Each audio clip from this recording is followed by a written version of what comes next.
Teknik Dao dan Metode Ki. Yo guys, welcome back to my channel. Dan di video kali ini kita akan membahas mengenai apa itu sebenarnya teknik Dao dan metode Ki di dunia Battlecraft The Heaven. Lalu seberapa pentingkah hal tersebut bagi para praktisi di benua itu? Hingga kita pun sebagai penontonnya sering sekali nih mendengar istilah tersebut. Oke, siapkan Dao-Ki kalian, kencangkan celana dalam, hapus ingatan tentang mantan, and let's get started.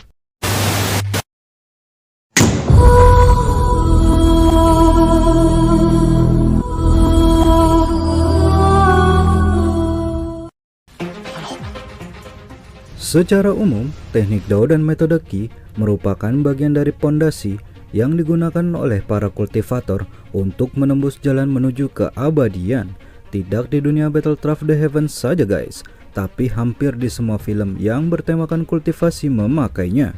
Hanya saja istilah dan penyebutannya saja nih yang dibuat berbeda. Misalkan saja seperti Ki, ada yang menyebutkannya sebagai energi internal, cakra atau tenaga dalam dan lain sebagainya. Sedangkan metode biasanya mengacu pada cara melatih atau pada penguasaan dari energinya. Khusus untuk teknik Dao sendiri, itu adalah semacam seni bela diri yang jika penggunanya ingin merilisnya, itu memerlukan Dao-Ki sebagai sumber bahan bakar. Atau kata umum yang lebih akrabnya adalah jurus. Biasanya kalian yang sering menonton film kungfu atau yang berhubungan dengan dunia persilatan udah gak asing lagi nih dengan istilah tadi. Nah, kalau masih belum paham juga, gua kasih contoh lagi nih.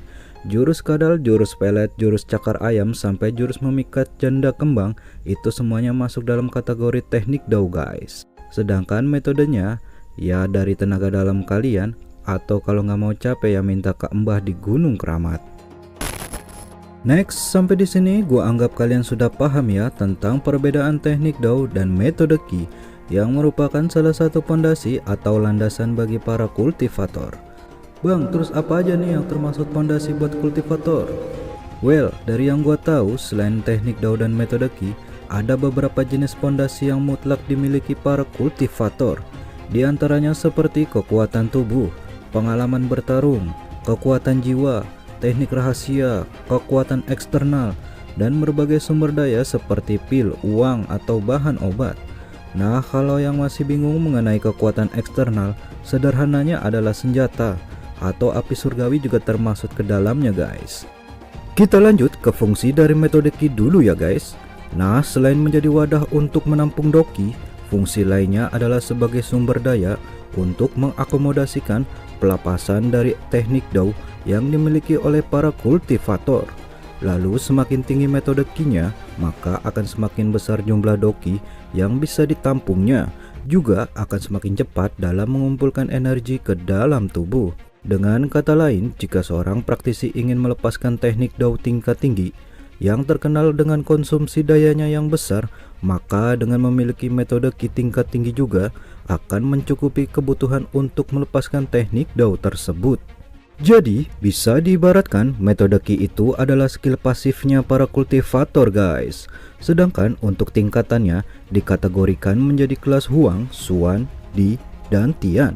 Lalu dibagi lagi menjadi tingkatan rendah, menengah, serta tinggi. Biasanya kultivator di benua Dao-Ki akan memilih metode Ki setelah mereka menembus ranah Dao-Ze. Lalu metode yang mereka pilih harus sesuai dengan afinitas bawaan yang mereka miliki sejak lahir. Misal, jika seorang praktisi memiliki afinitas api, maka harus mencari dan mempelajari metode Ki yang juga memiliki atribut api. Jika tidak, kultivasi mereka tidak bisa berkembang dan yang paling buruk bisa menyebabkan kematian. Lalu untuk kekurangannya sendiri adalah metode Ki ini harus diganti saat hendak ditingkatkan ke level yang lebih tinggi. Misalnya begini nih, jika ingin meningkatkan metode Ki dari kelas Huang ke Xuan, maka harus mencari dan mendapatkan metode Ki-nya terlebih dahulu, entah dari pelelangan, warisan sekte, atau yang lebih ekstrimnya lagi adalah dengan membegal praktisi lain guys. Ditambah lagi semakin tinggi tingkatan metodenya, harga dan tingkatan resikonya juga semakin meningkat. Udah begitu langka pula. Karena ini guys, biasanya metode tingkat tinggi cuma ada di sekte-sekte besar Adapun jika muncul di rumah lelang, biasanya hasil colongan entah dari mana gitu.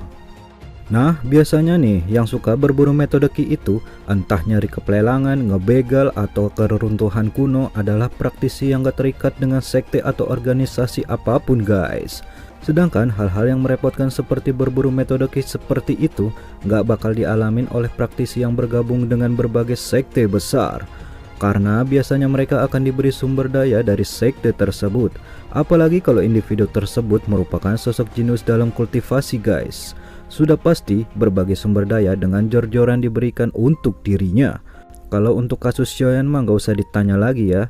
Dia punya guru hebat sekaligus metode Ki-nya bisa berevolusi pula. Jadi gak ada cerita dia berburu metode Ki karena fokusnya cuma nyari api surgawi.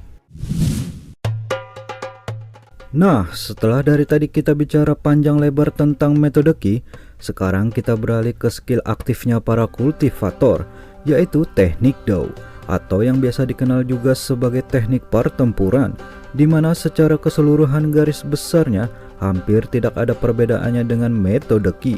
Bahkan kategori dan tingkatannya juga sama.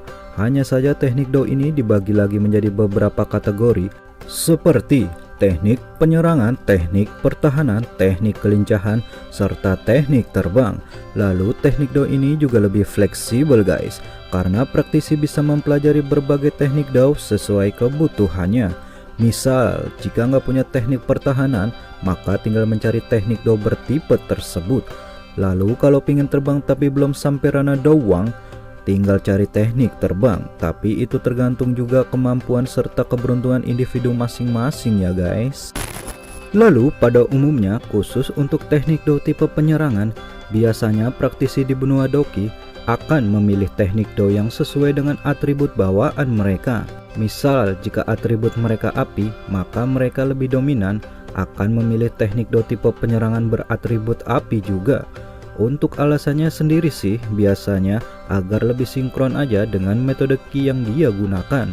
Selain itu kemampuan serangan yang dikeluarkan juga akan lebih maksimal. Tapi nggak menutup kemungkinan untuk mempelajari teknik Dao bertipe serangan dengan atribut lain. Hanya saja memang dibutuhkan usaha yang lebih keras. Next, untuk teknik Dao sendiri, para praktisi juga tidak diperlukan untuk mengganti ataupun membuang teknik Dao lama mereka saat ingin mempelajari teknik Dao di tingkatan yang lebih tinggi layaknya seperti metode Ki. Bahkan teknik Dao lama mereka pun masih bisa digunakan. Karena bila semakin dalam pemahaman seorang kultivator terhadap teknik yang mereka miliki, maka teknik tersebut juga akan berkembang dan menampilkan efek kekuatan yang bahkan bisa melebihi standar dari batasan yang sudah ditetapkan dari teknik Dao tersebut. Lalu tingkatan kultivasi yang berbeda ikut berperan penting juga dalam efek yang dikeluarkan dari pelepasan teknik Dao itu. Misal jika ada dua praktisi di level Dawang dan juga Dahuang menggunakan teknik Dao di level yang sama, maka efek yang dikeluarkan oleh praktisi Dahuang jauh lebih hebat guys. Bang, berarti ngapain susah-susah nyari dan belajar lagi teknik Dao ke level yang lebih tinggi? Mending pakai aja terus teknik Dao lama kita. Terus kalau pemahaman semakin mantap, kan kekuatan yang dikeluarkan juga semakin berlipat ganda. Ini nih, gak gitu juga bujang. Walaupun udah sampai ke pemahaman dewa sekalipun, kalau diadu sama teknik dengan level yang lebih tinggi, ya pasti kalah. Karena setiap teknik Dao punya batasannya sendiri. Makanya dengan mendapatkan dan mempelajari teknik Dao yang lebih tinggi merupakan jaminan mutlak untuk berdiri di puncak dunia yang sangat menghormati kekuatan. Jadinya ya mau gak mau harus tetap mencari dan mempelajari teknik ke tingkat yang lebih tinggi. Kecuali nemu teknik Dao yang bisa berevolusi hingga kelas Tian, baru nih gak usah ganti-ganti lagi. Itu pun kalau ada ya. Sedangkan untuk kekurangannya sendiri, semakin tinggi tingkatannya, maka akan semakin boros dalam mengkonsumsi Doki. Next, kita masuk ke teori umum teknik Dao dan metode Ki yang berbanding dengan kultivasi. Sekali lagi, ini masih berupa teori ya guys, jadi bisa benar juga bisa salah. Jadi guys, para kultivator di benua Doki itu pada umumnya di tingkatan Daoze akan dibekali oleh teknik Dao dan metode Ki dari kelas Huang tingkat rendah. Lalu Daoshi akan dibekali tingkat menengah, barulah setelah mencapai tingkatan Daoshi akan dibekali kelas Huang tingkat tinggi.